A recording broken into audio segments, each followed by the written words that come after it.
Welcome back to the Triang L1 restoration, revisited, reloaded, whatever you want to call it.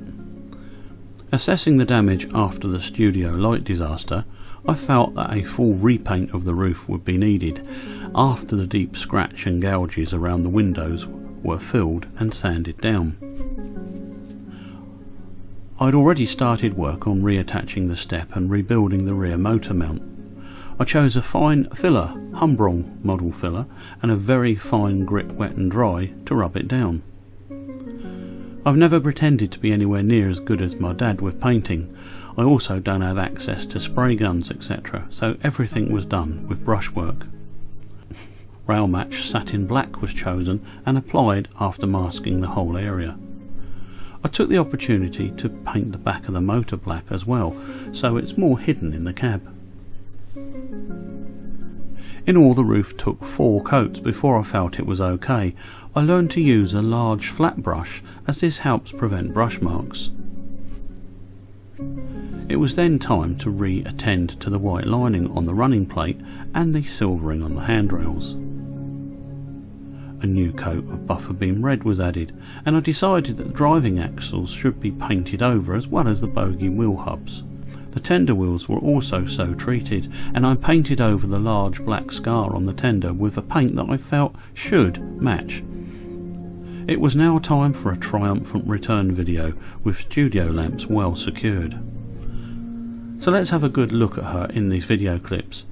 However, I'm not finished with my paintbrush by any means.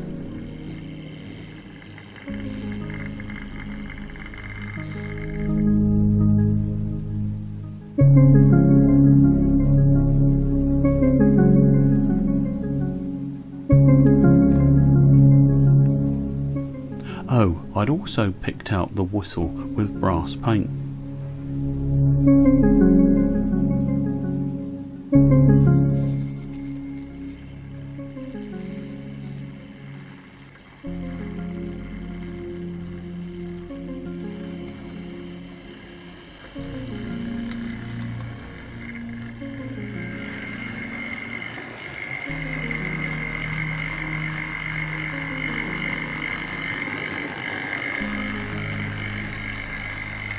By the way, there is a hint of the subject matter to come on Model Railways Unlimited soon.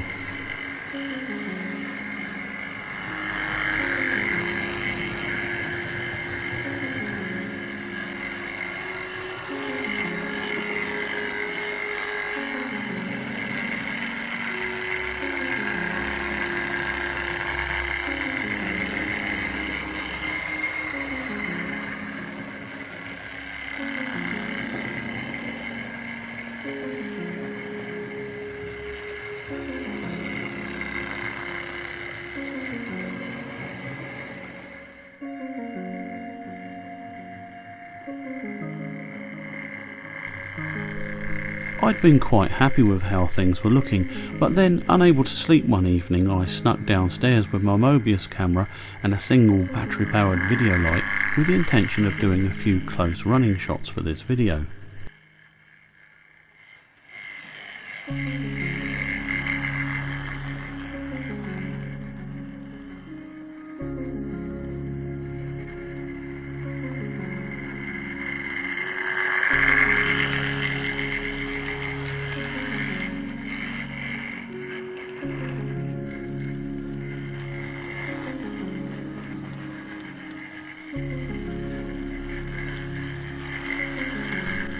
But it was only on looking at the playback that I realised just how wrong the new green paint looked. I finished the video with an impressive slow crawl, which you'll see, but determined that I needed to do a far better job with the green.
After checking the various old pots of paint that used to be Dad's, I settled on South Eastern and Chatham Railway Loco Green as a close match for the original Triang green. As you can see, the match is much better. It's not spot on, but it's never going to be easy matching a 50-year-old model's paint, and some latitude has to be allowed. With luck, you will see this L1 again happily running with trains, with no more disasters. How do you think the restore went? What do you think of the matching colour?